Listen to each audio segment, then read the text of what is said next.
Hello, my name is David Malin, and I'm the instructor for Computer Science E1, Understanding Computers and the Internet at Harvard University's Extension School.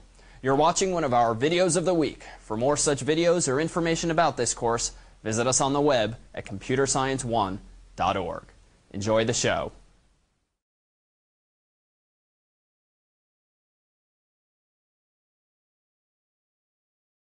Hello, my name is Eugenia Kim. I am a teaching fellow for Computer Science E1. This is a video of the week. In another video of the week, we briefly demonstrated how to edit a digital photograph using a program called Adobe Photoshop. For this video, we are going to explore some other popular features of Photoshop, primarily for painting and graphics purposes.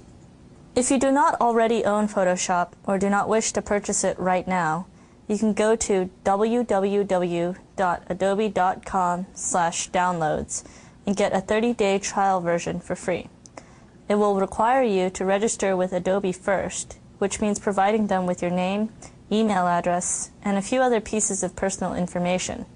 Once you get past this page, you can download and run the installer from your computer. Once you have Photoshop and have opened the program, you will want to go to File, New.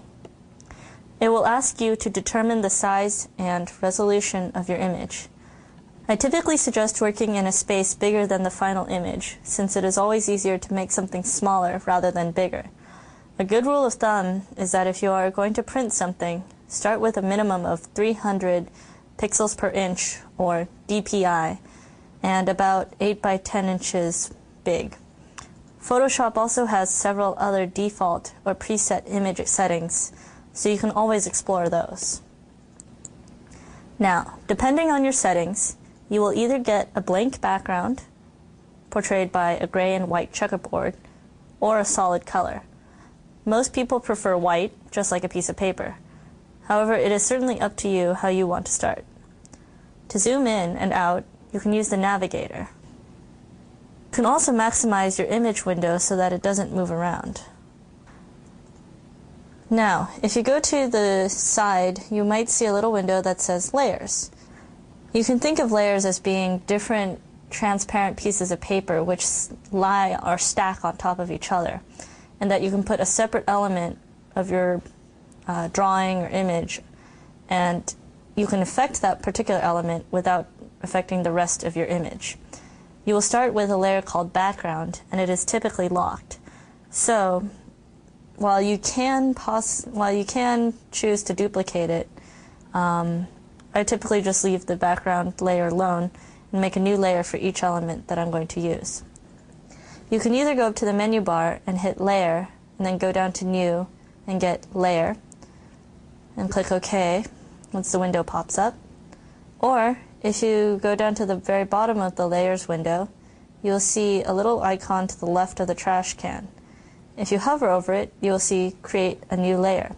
Click on that, and you'll get a new layer.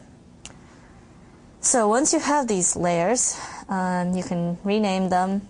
You can do things like change the way they appear, such as make it so that everything dissolves into the layer below, or have it so that the colors are inverted for your image. You can also change things like the opacity and also change certain properties within the layer.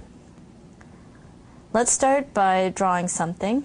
If you go over to your toolbox, which is the window with many, many icons, including what looks like a pen, a paint bucket, a teardrop, etc., you can choose how to use a brush tool, you can choose to use a pen tool, and you can also have a path tool. I would personally suggest using the airbrush tool for painting or filling in certain small spaces or getting a certain texture or line. Using the pen tool or the path shape tool is great for getting clear, crisp lines because they use vectors. But in general, since Photoshop is a painting program, it is probably going to be easier to use the brush tool. And even there, you can have the choice, if you hold down on the brush tool icon, you can choose to change it to a pencil tool or a color replacement tool. The pencil tool tends to be kind of shaky and pixelated, so again, I would suggest using the brush tool to start off with. And I'm just going to draw a little smiley face. And before I do that, if you look at the top right underneath the menu bar, you can change the size of your brush, what mode or sort of effect it has, just like in layers, its opacity, and the flow, which means how smoothly or how slowly, quickly the quote-unquote ink comes out of your brush. So I'm going to choose a rather large brush size, and I'm going to pick 65. And here is my smiley face. Now, perhaps you don't want that color or the default color that Photoshop opened to. If you look to the side again, you will see a little box, and that should say Swatches. And there should be several other tabs, including Color and Styles. Swatches is usually the easiest place to start with for picking colors, since it offers a default set of colors to choose from. Typically these will all be nice and easy to use for any web graphics or anything else you might want to do. So we can pick, say, purple, and go over and paint some more on our image, and just go crazy. One other thing you might want to do is perhaps you want to create your own custom color. So you can go to the Color tab and move the little sliders around until you get just the right hue and saturation of a particular color that you want. Another thing you can do is double-click on a color swatch and rename it. Or, if you go to the toolbox, you'll also notice that the color swatch that you were working on will show up. If you double-click on that, it will open up the color picker. And if you click on Color Libraries, it gives you an option of choosing from a whole set of color palettes. So as you can see, your color options are nearly limitless. Say you want to only color one part of your image a certain color. If you go to the toolbox, in the second row on the right side, you should see the Magic Wand tool. If you click on that, and then click on one of the items you have drawn, it should select and create a little dashed arrow boundary around that one object. From there, you can choose a different color, for example, and then you can do something like go to the Paint Bucket tool, which is also in your toolbox and looks literally like a paint bucket. Click on that. Click within the space that is surrounded by the little dashed lines, and it will change the color of that one object without changing any of the colors in the rest of your picture. Now you might ask, well, how do I get it to stop selecting that object? Shortcut in Windows is Control-D, or if you're on a Macintosh, open Apple D, and that unselects it. Another option is just to go up to the menu bar, Select, and you should see the option Deselect. Another way to create an element in only one part of your image is to use the Select tool. That is usually found on the top row on the left side. And you can have your choice of the rectangular marquee tool, the oval looking one, single row, single column. Why don't we just stick with the rectangular tool for now?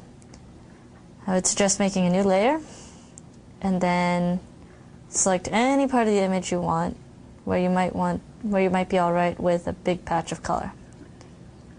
Now something fun you can do is if you click on the Paint Bucket tool and hold down, there should pop up something called the Gradient tool. Now the gradient lets you create sort of a fade from a color, and if you go to the options right underneath the menu bar, it lets you work with several different kinds of gradients. I'm going to just pick one of these at random, and you click within that selected space and just drag down a little bit, and it should fill up that whole area. Again, you can fiddle around with it, change some settings, but basically the gradient tool can let you just fill up a large amount of space quite easily, quite quickly. So let's deselect that, and then go to that layer, and if we want to say have it be underneath our smiley face, we can just click on it, hold down, and drag so that it's below the layer with the smiley face, and then the smiley face pops up over it. So maybe you don't want all of your smiley face. Maybe you only want a certain quarter of it. Well, if you go to about the third row in the toolbox on the left side, you should see something called the crop tool. To use it, you just click anywhere on your image and pull out until you have about the right dimensions. And then when you're satisfied with the area that you have picked, you can press return, and it will resize your image to only that much space. It is not permanent. If you don't like what you did, you can always go up to Edit, Undo Crop. And the shortcut for that is Control-Z or Open Apple Z. To top off our smiley face, let's add some text. If you go down to the toolbox again, you should see a capital T. This is your horizontal type tool. You can also type vertically and a couple of other options, but let's just stick to the basics for now. Nice thing about the type tool is that as soon as you click on and designate an area in your image, it will generate a new layer for you so that you can easily just go right to work.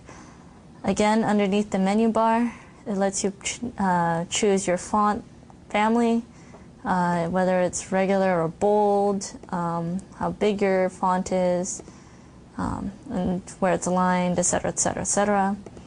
And I'm just going to type in smiley. And again, you can definitely change this as you please. And to move around any of your elements, you can just click on the arrow plus compassy looking icon in the toolbox, which is the move tool. And it will move around any of the elements that are in that particular layer without affecting any of the elements in the other layers.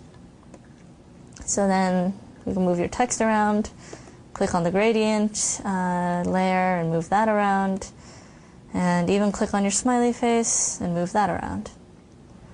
Another popular thing to do is play with filters, and if you go up to Filter and click on it, it should bring out a menu of many, many options, ranging from making your image look like it was painted with oil paints to adding noise and pixelation. There are many options. Once you are done with creating your image, you'll obviously want to save it. So if you go to File, you can go to Save. The default is to save it as a PSD, but it does give you the option of where to save it and what format. Popular choices being JPEG, and we often use PNG at E1. And then you just hit save, and there you go. You have your image on your computer. This has been a video of the week. Thank you for watching.